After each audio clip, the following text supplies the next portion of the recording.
بسم اللہ الرحمن الرحیم۔ سورۃ نساء کی آیت نمبر 136۔ اے ایمان والو، ایمان لاؤ اللہ پر اور اس کے رسول پر اور اس کتاب پر جو نازل فرمائی اللہ تعالیٰ نے اپنے رسول پر، اور اس کتاب پر بھی جو نازل کی اس سے پہلے، اور جو کفر کرے اللہ کے ساتھ اور اس کے فرشتوں اور اس کی کتابوں اور اس کے رسولوں اور روز آخرت کے ساتھ، تو وہ گمراہ ہوا اور گمراہی میں دور نکل گیا۔ بظاہر آیات سے ہی سب کچھ کلیئر ہے، اور اس میں ہمیں یہ ایک ملتا ہے کہ قرآن کریم میں سارا کچھ موجود ہے۔ اس کے علاوہ کسی اور چیز پر لگنا، کسی اور چیز کو فالو کرنا، وہ سب بیکار ہوگا۔ وہ اعمال ہمیں کوئی فائدہ نہیں دے سکتے، نہ ہمارا کوئی نقصان کر سکتے ہیں، کیونکہ ہمیں جو بظاہر نظر آ رہا ہوتا ہے وہ ہمیں اونیسٹلی شیطان کی وجہ سے کچھ اچھا لگ رہا ہوتا ہے کہ اس وجہ سے شاید ہمیں اجر ملے، لیکن ایسا کچھ بھی نہیں ہوتا، کیونکہ اللہ تعالیٰ نے قرآن کریم میں فرما دیا ہے کہ قرآن میں ہم نے کسی نیکی کو، بدی کو، گناہ والے کام کو، نیکی والے کام کو، حلال یا حرام کو، کسی کو ہم نے نہیں چھوڑا، کسی چیز کو ہم نے ترک نہیں کیا۔ تو یہاں پر ساری کی ساری بات مکمل ہو جاتی ہے۔ یہاں پر کسی اور چیز کا اگر مگر ایسا ویسا یہ نیکی لگ رہی ہے وغیرہ وغیرہ، ایسا کچھ بھی نہیں ہو سکتا، اور نہ ظاہر ہے جس کا کوئی ثبوت ہی نہیں ہے وہ ہم اس کو کیا مانیں، یا اس کو نیکی جان کر ہم کیسے کر سکتے ہیں۔ وہ ہمیں اگر نیکی لگ رہی ہو تو یہ چیز ہے کہ کسی کے، خیر وہ کافی لمبا ٹاپک ہو جائے گا، اس کو رہنے دیتی ہوں۔ اور قرآن کریم میں یہی اللہ تعالیٰ نے بار بار ارشاد فرمایا ہوا ہے کہ اللہ تعالیٰ اس کے فرشتوں، اس کی کتابوں، اس کے رسولوں اور قیامت کے دن پر جو ان میں سے کسی ایک چیز کا بھی انکار کرے یا اسے شک ہو جائے، شک شبہ ہو جائے، تو وہ ہدایت سے ہٹ گیا اور وہ سخت گمراہ ہوا۔ گمراہی میں وہ اس قدر دور جا نکلا کہ وہ راہ سے بھٹک چکا ہے، دوبارہ وہ راہ راست پر نہیں آ سکتا۔ اگلی آیت کرتی ہوں، آیت نمبر 137 سے لے کر 140 تک، چھوٹی سی ان کی بھی تفسیر ہے۔ بے شک جو لوگ ایمان لائے پھر کافر ہوئے، پھر ایمان لائے پھر کافر ہوئے، پھر بڑھتے رہے کفر میں، نہیں ہے سنت الہی کے متعلق کہ بخش دے انہیں، اور نہ یہ کہ پہنچائے انہیں راہ راست تک۔ سو خوشخبری سنا دو منافقوں کو کہ بلا شبہ ان کے لیے دردناک عذاب ہے۔ اور منافق جو بناتے ہیں کافروں کو اپنا دوست مسلمانوں کو چھوڑ کر، کیا وہ تلاش کرتے ہیں ان کے پاس کوئی عزت؟ تو وہ سن لیں، عزت تو صرف اللہ تعالیٰ کے لیے ہی ہے، سب کی سب۔ اور تحقیق اتارا ہے اللہ تعالیٰ نے تم پر حکم کتاب میں، جب تم سنو اللہ کی آیتوں کو کہ وہ انکار کر رہے ہیں ان کا، اور مذاق اڑایا جا رہا ہے آیات کا ان کا، تو مت بیٹھو ان کفر و استہزاء کرنے والوں کے ساتھ یہاں تک کہ وہ مشغول ہو جائیں کسی دوسری بات میں، ورنہ تم بھی انہی کی طرح ہو جاؤ گے۔ بے شک اللہ تعالیٰ اکٹھا کرنے والا ہے سب منافقوں اور سب کافروں کو جہنم میں۔ یقیناً بے شک آج کل کے لحاظ سے بھی کچھ عرصہ پہلے جو ہے وہ میری نظر سے ایسے کوئی گروہ گزرا تھا، یہ کہہ سکتے کہ ہمارے گھر میں، محلے میں پہلے گزرا تھا ایسا کہ وہ لوگ اس طرح کی باتیں کیا کرتے تھے۔ تو جب میں قرآن پاک پڑھ رہی تھی ترجمے کے ساتھ، تو میں نے اس آیت پر جو ہے نا وہ خاص فوکس کیا۔ مجھے ایسا لگ رہا تھا جیسے یہ آیت اللہ تعالیٰ نے میرے لیے ہی نازل کی ہو، مجھے ایسا فیل ہو رہا تھا۔ اور یقین جانیں کہ ہم سب جانتے ہیں کہ ہمارے ارد گرد ایسے منافق بہت سارے موجود ہوتے ہیں جو ہمارے سامنے تو کہتے ہیں ہم ایمان والے ہیں، ہم یہ ہم وہ، ہم بڑے رسپیکٹڈ لوگ ہیں وغیرہ وغیرہ، وہی اصل میں منافق ہیں۔ اور ان کی اس، میں کیا کہوں، گالی سے بھی، ان کی اس ہٹ دھرمی کی وجہ سے نا اللہ تعالیٰ نے ان کو ہدایت سے دور رکھا، اور یہ ہمیشہ اسی ہدایت سے دوری پر مریں گے۔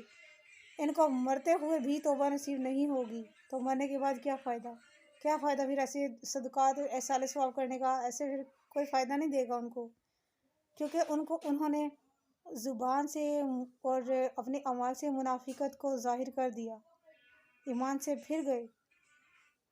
تو دیکھ لیجئے اللہ تعالیٰ کا اس کے بارے میں کیا حکم ہے۔ اللہ تعالیٰ نے فرمایا ہے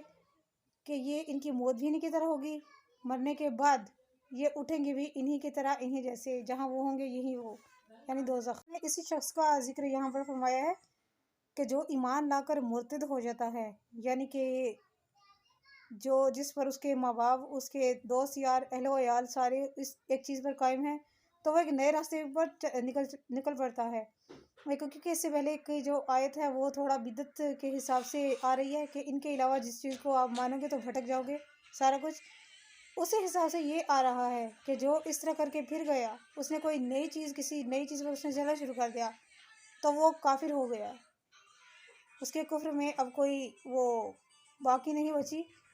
کہ اس کی کفر کی تصدیق کے لیے کوئی اور چیز ہمارے پاس آنی چاہیے یا ایسا یا ویسا۔ وہ ہو چکا ہے تو ہو چکا ہے، کیونکہ قرآن کریم سب سے بڑی دلیل ہے۔ قرآن اللہ تعالیٰ کو پتہ تھا کہ کس نے کیا کرنا ہے، اور اللہ تعالیٰ نے ہمارے لیے، ہمارے جو ارد گرد لوگ موجود ہیں ان کو پہچاننے کی، ان کو دیکھنے کی، چیک کرنے کی اللہ تعالیٰ نے ہمارے لیے نشانیاں جو ہے وہ بیان کی ہوئی ہیں۔ اس سے مراد یہی ہے۔ سیدنا حضرت علی مرتضیٰ یہ آیت کریمہ تلاوت کر کے ارشاد فرماتے ہیں کہ مرتد کو 3 دفعہ توبہ کے لیے کہا جائے گا۔ پھر اللہ تعالیٰ نے منافقین کے بارے میں فرمایا کہ ان کا بھی یہی حال ہے، پہلے ایمان لائے پھر کفر کرنے لگے تو اللہ تعالیٰ نے ان کے دلوں پر مہر لگا دی۔ یقیناً بے شک ہم لوگوں میں جو موجود ہوتے ہیں نا، جو بظاہر ہمارا کلمہ وغیرہ بھی پڑھ رہے ہوتے ہیں،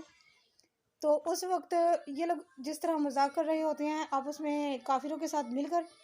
تو جب یہ تنہائی میں ان کے ساتھ بیٹھے ہوتے ہیں، جس کا ذکر سورۃ بقرہ میں بھی ہے اسٹارٹ میں، کہ